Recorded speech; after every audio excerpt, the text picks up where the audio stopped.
It happened. We finally got a good live-action video game movie. Detective Pikachu was a blast from start to finish. It is arguably the best video game movie ever made, and it really deserves that crown. It's definitely one of the most unique films of 2019, and might have paved the way for video game movie adaptations. Here's how to enjoy.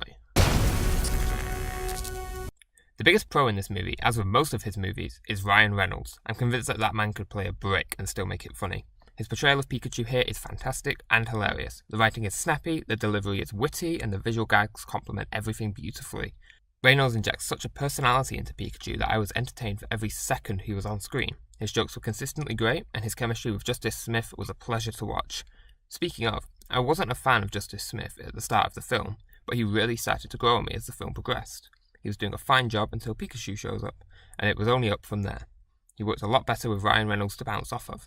Catherine Newton's character introduction annoyed me until I realised what film I was watching. Of course she's cheesy as hell and so chirpy it's annoying. She's in a Pokémon film. Up until her introduction, the film was relatively grounded, but her introduction was so cheesy it immediately shifted the tone to better fit that of Pokémon. Bill Nighy was a great video game villain too. His plan was a nice balance between crazily convoluted and somewhat thought out that it worked in the context of the world. There were some nice twists with his plan in the third act, and a fantastic bit of foreshadowing for a major twist. Karen Sony deserves mention here. He was only in the film for the first 5 minutes, but it's always great to see him in anything, and he has some really nice chemistry with Justice. I was sad that he didn't show up at all after his initial appearance, but the story quickly got into gear once we reached Ryme City, and we really didn't need more characters at that point. Ryme City was a visual treat. It felt like something unreal, yet grounded. The Pokémon wandering about were great, and little details such as a Snorlax blocking a crossroads and large groups of adorable Charmanders running around really added to the world. It felt like somewhere you could live, and somewhere where humans and Pokémon could really coexist. I think that this fact was key to the movie's success. So many video game movies bring the video game elements to our world, where they just don't meld.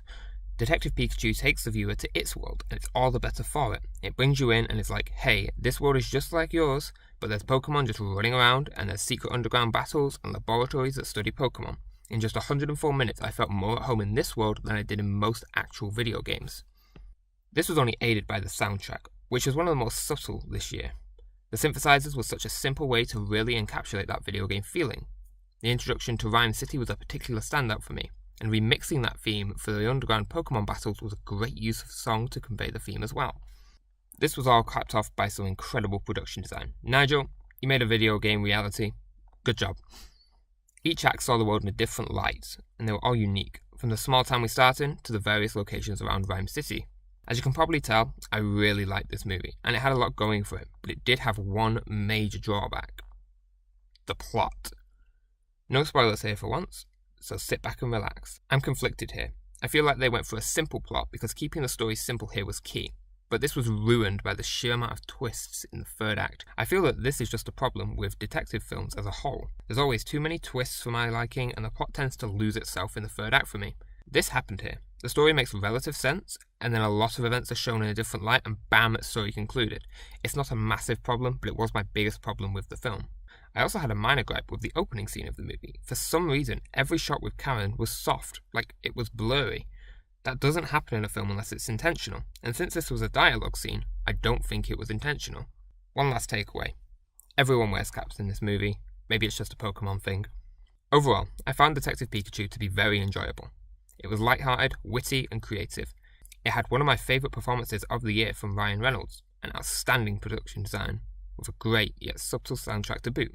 It may just be the very best, like no film ever was. If this film is still in theatres near you, I'd highly recommend going to see it to fully immerse yourself in the world of Pokémon. However, for at-home viewing, this film is great for a lighthearted movie night with friends, whether they're fans of Pokémon or not.